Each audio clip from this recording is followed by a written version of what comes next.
Assalamualaikum warahmatullahi wabarakatuh teman-teman. Kami dari kelompok 5 akan mempresentasikan kegiatan kuliah kerja lapangan program studi ilmu Al-Quran dan Tafsir Fakultas Usuluddin Adab dan Dakwah Universitas Islam Negeri Kyai Haji Abdurrahman Wahid Pekalongan. Selamat menonton. Kuliah kerja lapangan program studi ilmu Al-Quran dan Tafsir angkatan 2023 kali ini dilaksanakan pada tanggal 29 Mei sampai dengan 2 Juni 2023 dengan rute Pekalongan, Bali.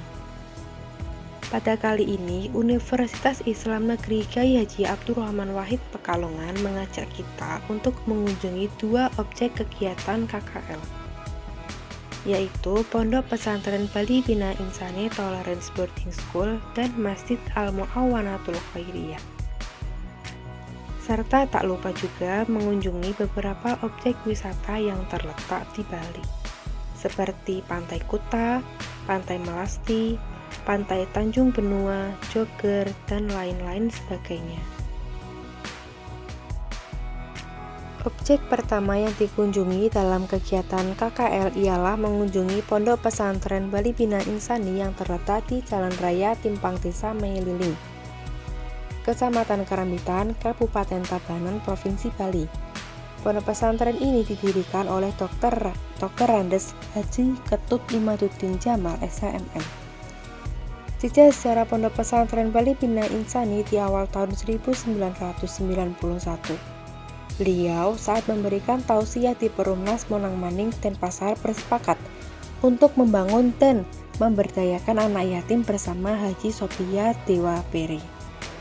Pada 27 Oktober 1991 di Tabanan, sejumlah 9 anak yatim menempati 2 are bangunan yang berdiri di tanah 4 are oleh Bapak Haji Zayedi.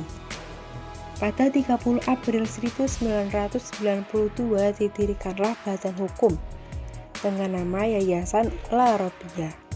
Nama La Robiah ditetapkan setelah melakukan sholat istikharah selama 3 bulan, hingga pada akhirnya membuka Al-Quran yang dilihat surat Al-Baqarah ayat 1-2.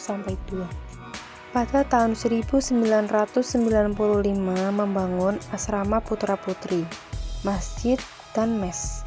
Pada tahun ini fasilitas mulai terpenuhi.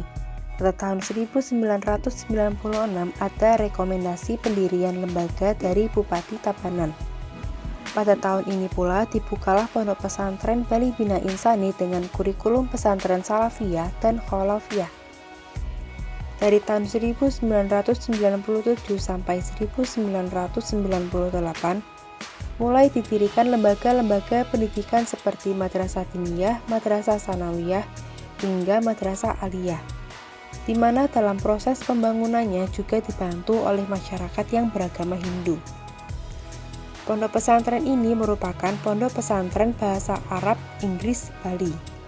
Pondok tersebut juga banyak didatangi oleh menteri-menteri baik dari luar maupun dalam negeri. Pondok Pesantren Bali Bina Insani merupakan pondok pesantren yang terletak di tengah-tengah masyarakat yang beragama Hindu. Dewan pengajar maupun pegawai yang ada di sana tidak hanya yang beragama Islam saja, tetapi juga ada yang beragama Hindu. Tidak ada perbedaan dalam perlakuan antara guru yang beragama Islam dan Hindu. Pondok ini menerapkan sikap toleransi dan kerukunan dalam kesehariannya. Salah satu contoh toleransi yang ada di Bali Bina Insani adalah ketika terjadinya Idul Adha. Bagian yang menyembelih adalah umat Islam, dan bagian menguliti menimbang. Itu dilakukan secara bersama-sama oleh masyarakat Muslim dan Hindu. Kemudian contoh lainnya adalah pondok ini tidak menyalakan lampu dan pengeras suara ketika sedang masyarakat Hindu menyepi. Objek KKL yang kedua ialah Masjid Kampung Bugis yang bernama Masjid Al-Mu'awwanatul Khairiyah. Masjid ini terletak di Suwung Sesetan, Denpasar, Bali. Di sana terdapat mushaf kuno, tetapi tidak lengkap lagi karena ada lembaran yang hilang. Terdapat 3 mushaf kuno, yaitu mushaf laki-laki, mushaf perempuan, dan mushaf tua. Ada yang mengatakan bahwa mushaf ini ditulis dan dibawa oleh Syekh Abdul Rashid pada tahun 1921. Adapun mushaf yang ada di Masjid Al-Mu'awwanatul Khairiyah yaitu yang pertama, mushaf suwung wanita. Mushaf Al-Quran kuno ini merupakan koleksi Masjid Al-Mu'awwanatul Khairiyah Suwung dan Pasar Selatan. Kondisinya sudah rusak, bagian awal dan akhir hilang. Sampulnya warna coklat, kertas yang sudah rapuh berukuran 44 x 27 cm. Mushaf ini disimpan dalam sebuah kotak kayu. Pengurus Masjid Suwung menyebut mushaf ini sebagai mushaf wanita karena hanya dibaca oleh kaum wanita saat khatmil Quran. Ditulis tinta warna hitam untuk teks, merah untuk tanda wakaf, dan kuning emas pada tanda ayat. Khat Naskhi terdiri dari 13 baris setiap halaman. Kertas menggunakan kertas Eropa, terdapat kata alihan Rams Usmani, tidak ada kolofon, namun masyarakat setempat menganggap mushaf ini sebagai peninggalan penting dan bukti sejarah penyebaran Islam di kampung mereka oleh suku Bugis dan Denpasar. Yang kedua, mushaf suwung laki-laki. Mushaf Al-Quran kuno ini adalah koleksi Masjid Al-Mu'awwanatul Khairiyah Kampung Bugis. Kondisi keseluruhannya kurang baik, disimpan dalam kotak kayu. Sampul dari kulit binatang berukuran 44 x 7 cm. Terdiri dari 15 baris setiap halaman. Orang setempat menyebutnya dengan mushaf laki-laki karena hanya dibaca oleh kaum laki-laki pada acara khatmil Quran di bulan Ramadan. Mushaf ini ditulis dengan tinta warna hitam, penamaan ayat dan tanda wakaf. Keduanya menggunakan warna merah, setiap awal juz ditulis tebal. Terdapat pembagian nifs, rubu, dan sumun. Belum ada nomor halaman dan terdapat kata alihan tanda ayat dengan warna kuning emas. Mushaf ini tidak mencantumkan iluminasi jenis apapun, baik floral maupun yang lain. Oleh karena itu, mushaf ini terbilang sederhana bila dibandingkan dengan jenis mushaf Al-Quran Bugis yang biasanya ramai. Kondisi ini akan menjadi maklum mengingat beberapa lembar bagian awal dan akhir dari mushaf ini sudah lepas dari tempatnya. Yang ketiga, mushaf suwung tua. Mushaf ini merupakan koleksi ketiga dan terbesar dari mushaf lainnya yang tersimpan di Masjid Al-Mu'awwanatul Khairiyah Suwung. Kondisinya lumayan baik bila dibandingkan dengan dua koleksi yang lain. Kertas yang masih kuat menandakan akan hal itu. Mushaf ini berukuran 45 x 8 x 9 cm.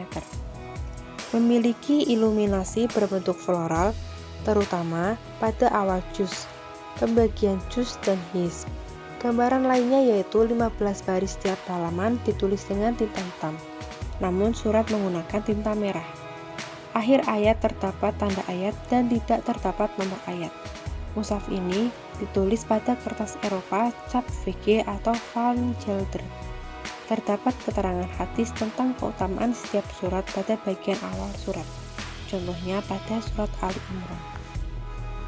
Selain itu, masjid ini mempunyai arsitektur yang cukup megah, dengan pintu utama yang besar dan dihiasi dengan pahatan-pahatan kaligrafi, serta langit-langit di ruangan utama masjid juga mempunyai corak indah dengan balutan warna kuning keemasan. Mengenai respon masyarakat terkait dengan kesakralan mushaf kuno ini, mereka berusaha tidak mengaitkan dengan kesakralan, karena menurut mereka, benda pusaka bisa menimbulkan sesuatu yang di luar nalar, baik secara langsung maupun tidak langsung. Mushaf ini dibaca ketika bulan Ramadan pada saat nuzulul Quran saja. Demikian hasil dari laporan kegiatan KKL kami. Selanjutnya kami akan menampilkan beberapa dokumentasi selama kegiatan berlangsung. Wassalamualaikum warahmatullahi wabarakatuh teman-teman.